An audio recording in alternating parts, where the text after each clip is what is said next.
He's a cultural icon, the face of 1970s technology, and the most famous robot in the history of the world. His name is R2-D2, and unless you've been living under a rock for the last 40 plus years, his face is as recognizable as Mickey Mouse. If you were a child of the 70s or 80s and you never put an old metal trash can over your head and ran around the backyard beeping and bopping like a moron to the point where your poor old dad had to walk to his beer fridge, crack open another cold one, and feel really bad about the time he dropped you on your head, then you weren't American, were you? No, you weren't. Not at all. Not one bit. This is R2-D2, bitches, and he's one hell of a feisty little robot, but did Hot Toys do him justice? Secondly, you gotta ask yourself, how much energy does it take to power this little 1/6 scale rascal? Turns out, quite a bit. And those damn things are expensive. Expensive as hell. Hot Toys Hump Day is next. Knickknack's Plastic Planet presents. It's a Knickknack micro moment.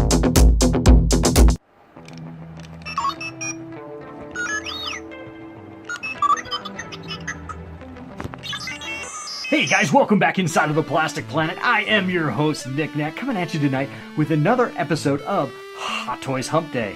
This week, we are going to be actually revisiting a figure that I reviewed way back at the beginning of my channel, way back last fall, actually. And that is the 1/6 scale R2-D2 from Hot Toys from The Force Awakens, actually.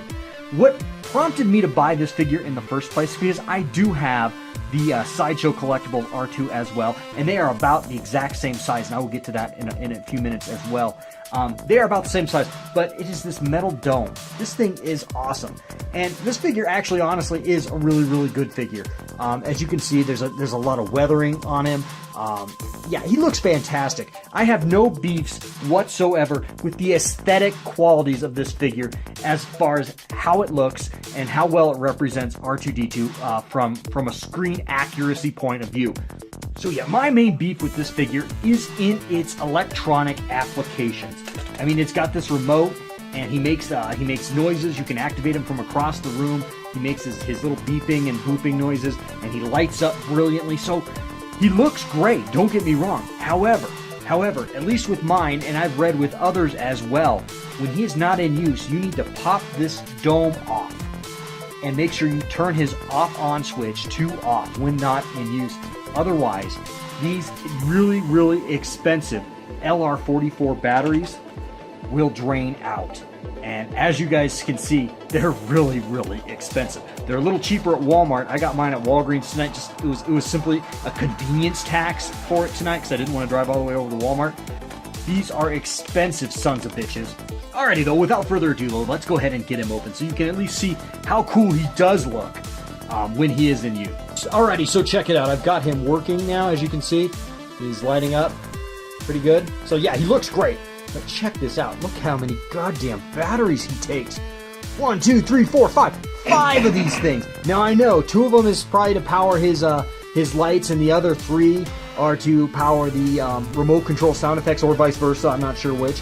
But nevertheless, that is a lot of batteries for something that can go dead so freaking easily. And you know what? These are not Rayovacs. These are not cheapy, AA batteries we're talking about here. These are expensive watch batteries. So from that sense, this figure is infuriating. In some ways, if you look at that price point I paid for at Walgreens tonight, he's almost as expensive to power as my goddamn minivan. That's ridiculous. Alrighty, so yes, he does work. He is all put back together in all of his glory. Of course, I'm going to have to take him apart again to turn him off so I don't drain out my batteries again. That'll be the 3rd time I'll have made that mistake. We're not going to do that again, hopefully. But anyway, let's see if his remote control still works. I did get this to work in the last time I reviewed this guy way back last fall.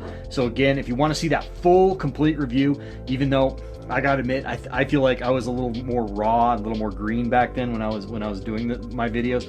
But yeah, if you can excuse that, go ahead and check it out. It actually isn't a bad review. Nevertheless, let's see if this still works.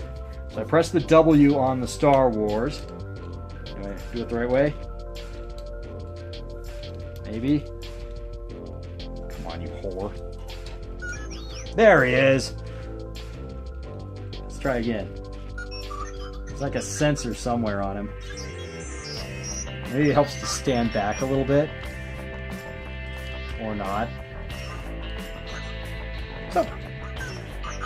So yeah, it's a cool piece. It's a cool gimmick. It's just expensive. I mean, kind of a ripoff. But overall, this is still a cool figure. Yeah. All right, let's do a little bit of compare and contrast, you guys. I did that in my last video, but let's do it again, just for shits and giggles. So yeah, let's do that. Alrighty, and if you are a very, very long time subscriber or viewer to my channel, this will look really, really familiar to you guys. I did this almost exact same Murderer's Row lineup back last fall when I originally reviewed this Hot Toys Force Awakens R2-D2. Anyway, here he is, lined up with all of his Sideshow peers, and can you spot the Hot Toys figure here? That's right, it's this one.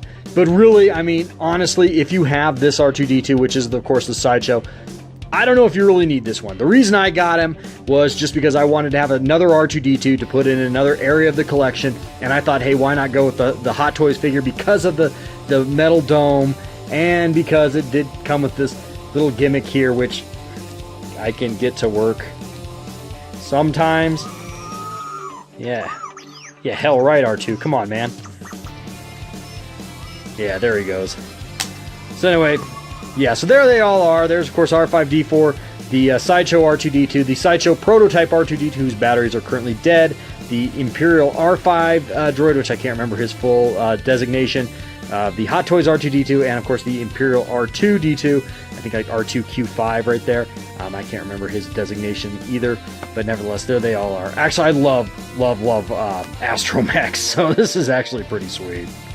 Alrighty, well that's going to wrap up this edition of the Plastic Planet, as well as this week's Hot Toys Hump Day. I hope you've enjoyed this little revisitation of the 1/6 scale R2-D2 from The Force Awakens. That, of course, is the R2-D2 with the die-cast metal dome.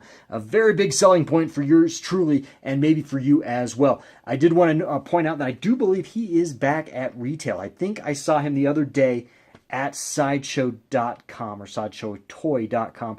Don't quote me, but I think I did see him up there. So if you are on the fence and still thinking about him, he is available, I believe, for retail, which is good because I believe on the secondary market he went way up.